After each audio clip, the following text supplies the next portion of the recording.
Well, big news happening in the next 48 hours. That is Thursday and Friday.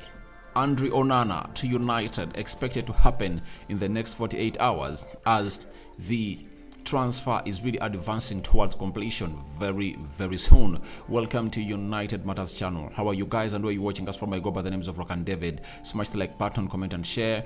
If at all you're watching us for the very first time, endeavor to subscribe to this channel so as not to miss out on stories that we do upload in here on a daily. It's our third story of the day that we are here to bring to you onto this channel. And guys, don't forget to subscribe because we are left with just limited subscribers to hit 14,000 subscribers on this channel, and it's going to be a very huge milestone as far as this channel is really concerned. So after that, also let's say close to 300 likes. Smash in this video to see that we trend very much. Now we are talking Dean Henderson, his possibility of leaving Man United, and lastly there is a young attack midfielder age 19 from France that United is being linked to. And you know it, when Erik ten Hag is linked with his young midfielders, that means they are really elite and their talent is really exceptional. Now let's start it off with Andre Onana. Situation being caused by David De Gea's uncertainty at Man United for not really signing a deal that was really proposed to him after he had really signed another one that the club failed to really acknowledge. Now La Gazzetta dello Sport have told us that in the next 48 hours, Inter Milan sporting director Piero Asulio will meet Man United and Andre Onana's entourage in Ibiza to complete an agreement. United's director of football operations, David Harrison, is negotiating with Alessio. That is it. So the negotiations are really going on and United are really so great. So Inter Milan want everything regarding Andre Onana to Manchester United to be finalized within this week. United too, at Erik ten Hag's instance, would like to have him available for pre-season, which starts in the first week of July. That is Gazzetta dello Sport. And lastly, we've been told by Gazzetta, if David Harrison meets Inter Milan's request of 50 million euros plus bonuses for Andre Onana on Friday, the deal will close almost immediately. Onana can become a United player by Friday. Now, so the negotiations are really on, and I'm so much shocked that it's David Harrison going ahead to conduct these conversations. Yet we have a new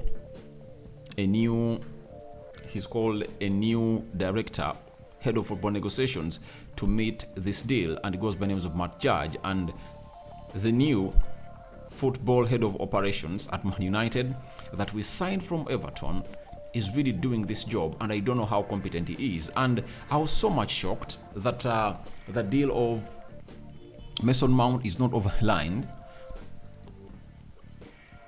yet we had signed in a new head of negotiations. I don't know why he's not the one heading these negotiations and the director of operations is taking it on. Maybe they've gone ahead to assign him to do this job, as Matt Hargreaves finds himself in a position of obviously dealing with the deal of Mason Mount. And I like it when I see that United is really working on multiple deals.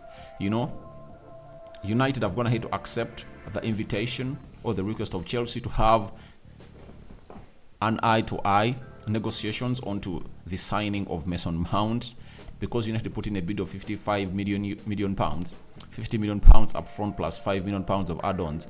Chelsea rejected it and they called in for this meeting, and now I think that's where Matt Hargreaves is going to be. And obviously the head of operations, that is David Harrison, has found himself flying to Ibiza to meet the vice president of Inter Milan and the entourage of Andre Onana to get this deal over there. Remember, the agent of Andre Onana met with United I think around Monday or Tuesday, and they had to do business at Man United, meaning that things concerning personal terms and everything, agent fees and so on and so forth concerning image rights, were really discussed to the length. And you never know, very soon we are going to find ourselves in a position of obviously that personal terms are done. United have gone ahead to agree a deal with Inter Milan, and obviously they want this deal done by Friday. Why is it Friday?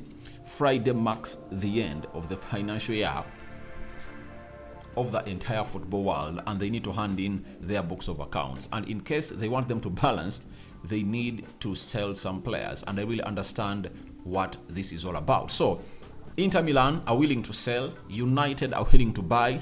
As per now, no green light given us between David De Gea and Manchester United. There is no green light, and it shows you that they've made a decision as the board of Man United to go on and really go on for Onana, a goalkeeper that Erik ten Hag worked with at Ajax. And I've seen people coming out and insinuating that it's the board doing this game, but I think it's a game Ten Hag is playing. David De Gea, that's it. Because if at all they wanted to keep David De Gea here, they would have gone ahead and we told him that we are triggering you one other year, but we want you to agree a deal. Because all of the players they wanted their contracts to be really extended, they just found themselves triggering that further one more year. For example, Marcus Rashford, Luke Shaw, Diego Dallo, Fred, But for David De Gea, they just told him that for you it's okay, we'll do the deal. They just had to plan this, and obviously it worked out in favor of them, and they've gone ahead to be ruthless and really let him out like that. I hate the way that most of our legends are let out like that, but you'll understand in what spirit this deal was done, because David De Gea has costed us some goals, I understand, but they are really minimal on what he has gone ahead to achieve, and he deserves a better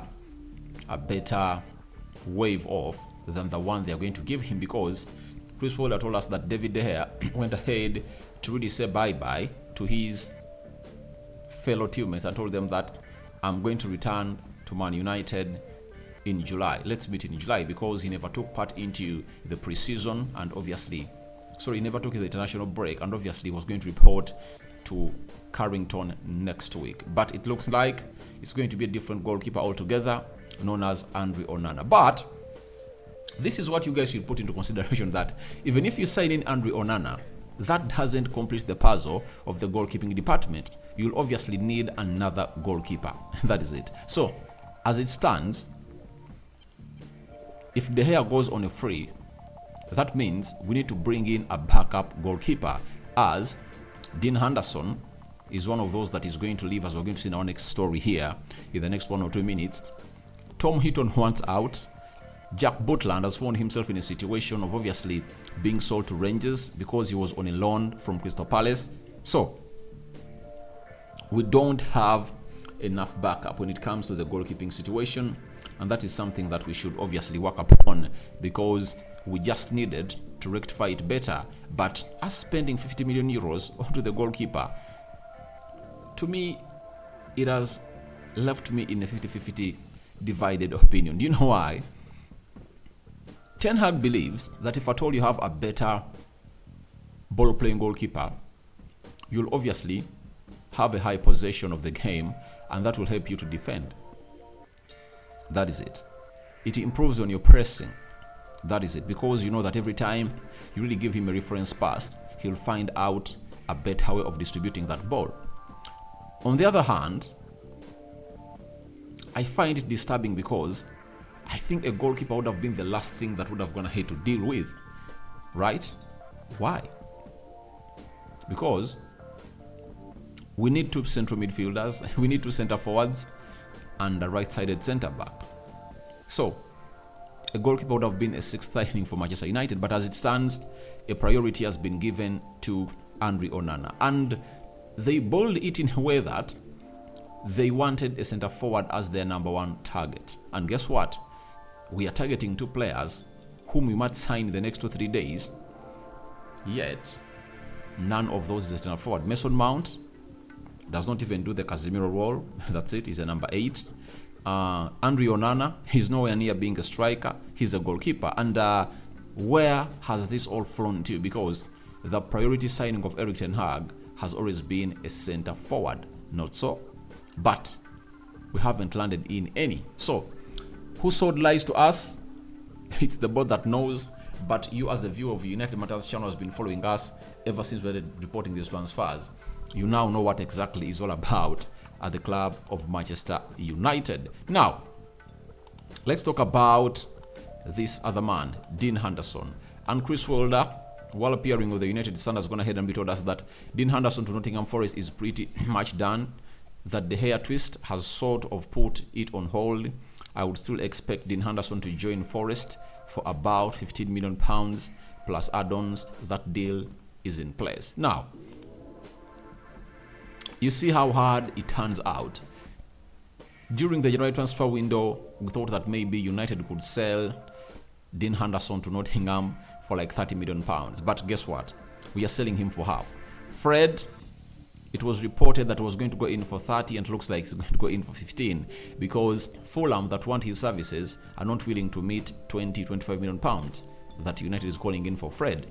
So that's how these prices are really shrinking, and we don't know how we are going to raise money to see that Ten Hag gets in the players that he wants, because the sugar deal players that can be sold and really needed on market are Harry Maguire, £40 million, Dean Henderson 15, that is 55, Fred 15, that is 60,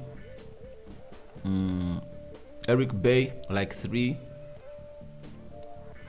that is 63, Taylor's like 3, 66, Brandon Williams like 5, that is 71 million pounds. Scott McTominay, for that you can raise like 30, so that is like 100 million pounds. Anthony Elanga, they want like 10, that is 110. But United has a bad history of really selling players, and for the past years, 5 or 6, United has spent close to 400 million pounds and we're going to have to sell players worth 60 million pounds. So it shows you that we are having a very bad history of really selling players, and there is no way you're going to come out and lean our hopes on really selling players to get in the preferred signings. That's why for my case, I really said before we get in any player, would have gone ahead in for Moise Caicedo, right? After getting in Caicedo, you understand that if Casemiro gets an injury, you can as well get a backup. Then would have gone ahead to fumble around and get most of the deals over the line. Now, Ten Hag believes a goalkeeper should arrive fast, and I think everything that is being done under the orders of Erik Ten Hag, because this board has been put under the shoulders, all the armpits of Erik Ten Hag, as you saw it last season, that when we came in through and obviously got the job done of Erik Ten Hag, and he was named as the manager of Man United, told them that don't do any deal not until you agree a deal with Barcelona on Frankie de Jong. And it took us close to a month ever since the opening of the transfer window, and after that deal was agreed, we brought in Tyrell Malacia and other deals really developed. So it shows you that he's telling them, get me a goalkeeper fast because I want to play a different style of football altogether. But for Dean Henderson, I think it's high time he left the club of Man United, because all what he wants is first choice goalkeeping, and Erik Ten Hag has not seen that in him. That's why he's going in for Onana. And if I told he was a very good goalkeeper, Ten Hag would have gone ahead and said, obviously, I'm going to find myself in a situation of really getting in a backup choice goalkeeper and let Dean Henderson be into my goal. But because of his big ego, Ten Hag doesn't want him to play anywhere. Now, there is a 19-year-old player that we are being linked to by sources coming in from France, and the story reads that Manchester United, Newcastle and West Ham are all ready to offer 30 million euros for Lille midfielder Carlos Baleba, 19 years of age, and he is really a central midfielder. At the age of 19, he has proven that he's really great, and I think let's all come up and really give France its flowers, right? When it comes to really bringing in or producing midfielders, I think they have the best outlet. That is it. Let's not lie. They have the best outlet. And this 19-year-old is going to have to play 19 games in League One, and obviously scored 0 goals and put in 0 assists. But he's just 19 years of age. He's quite tall, 1.79 meters tall. So he comes in from Cameroon, Douala. And he's really a very good player that you'll obviously want to really meet into this game of football that we're going to have to play as a team of Man United. But What limits such transfers for Erik ten Hag is the budget that the team has for him, because there is no way he can stretch to get in these players, however much there is interest, when he has not gone ahead to get in his priorities. That's it. So the only thing that can favor such deals coming through is when Sheikh Jassim Al Thani comes in through and obviously takes us to the next level. So guys, your thoughts on to Onana deal happening in 48 hours are welcome in the comment section below. What do you think about David De Gea? And should he also stay to see to it that we have two goalkeepers? Over to you into the comment section below. And what do you make about Dean Henderson leaving at £15 million plus add-ons? And the new 19-year-old sensation, Cameroonian Carlos Nom Kwem Baleba, that we are linked at Manchester United. Happy Eid Aduha to the Muslims and the Christians. I cover you all in the precious blood of Jesus Christ. I'm out. Ciao, ciao.